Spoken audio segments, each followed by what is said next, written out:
ইফতার পর্ব ১২তে আজকে নিয়ে আসবো আপনাদের জন্য দারুণ মজার একটা রেসিপি, আর সেটি হলো আলুর কাবাব। মাছ, মাংস কিংবা যে কোনো ধরনের কাবাব তো আমরা প্রতিনিয়তই খেয়ে থাকি, তবে আজকে দেখাবো আলু দিয়ে কি করে মজাদার এই কাবাবটা তৈরি করা যায়।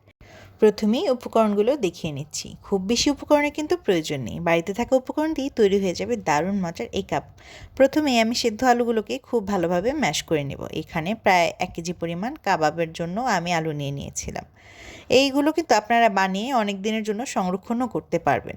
তবে এই আলুর জন্য ভিতরের পুর একটা তৈরি করতে হবে, আর তার জন্য প্রথমে আমি পেঁয়াজ মরিচ কুচিকে খুব সুন্দরভাবে একটু ভেজে নেব। এখানে খুব বেশি তেল দেবেন না, মোটামুটি তেলই ব্যবহার করবেন। এবারে দিয়ে দিচ্ছি পরিমাণ মতন লবণ এবং দিয়ে দিব ২টি ডিম। এই ডিমগুলোকে আমি খুব সুন্দরভাবে কিন্তু ফেটিয়ে নেব। আসলে এটা আমি একটু কুটি ভাজি করে নেব। আমরা এটাকে কুটি ভাজি বলে থাকি। আপনারা কী বলেন আমাকে কিন্তু অবশ্যই জানাবেন। খুব ভালোভাবে কিন্তু ডিমগুলোকে ব্রাউন কালার করে ভেজে নিতে হবে। ভেজে নেওয়া হয়ে গেলে কিন্তু এটাকে একপাশে সরিয়ে আমি রেখে দিলাম। এবারে ভেঙে রাখা আলুতে আমি দিয়ে দিচ্ছি বেরেস্তা। এখানে প্রায় ১ কাপের মতন বেরেস্তা ব্যবহার করব। বেরেস্তা কিন্তু আপনারা অবশ্যই দেবেন, না হলে এর অ্যাকচুয়াল টেস্ট পাওয়া যাবে না।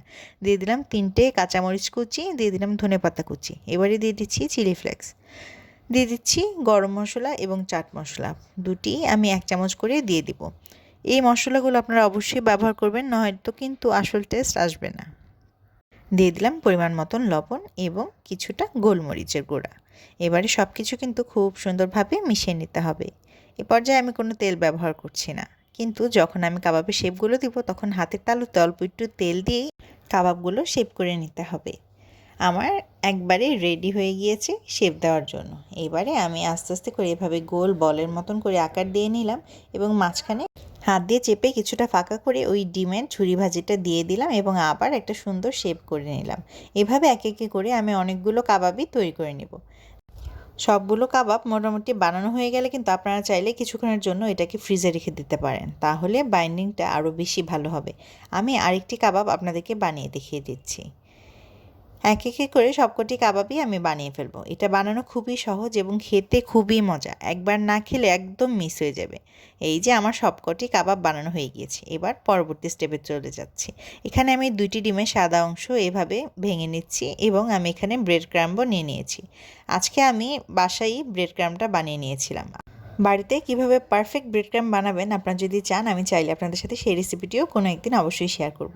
এভাবে কিন্তু খুব সুন্দরভাবে কাবাবগুলোকে ব্রেড ক্রাম্বের মধ্যে কোট করে নিতে হবে। এভাবে করে একে একে আমি সবকটি কাবাব তৈরি করে নিচ্ছি। এভাবে খুব সুন্দরভাবে আবার ডিমের মধ্যে চুবিয়ে দিলাম এবং আবার ব্রেড ক্রাম্বে কোটিং করে নিচ্ছি। এভাবে কিন্তু আপনারা বানানোর পরে এই কাবাবগুলোকে ঘন্টাখানেকের জন্য ফ্রিজে রেখে দিবেন।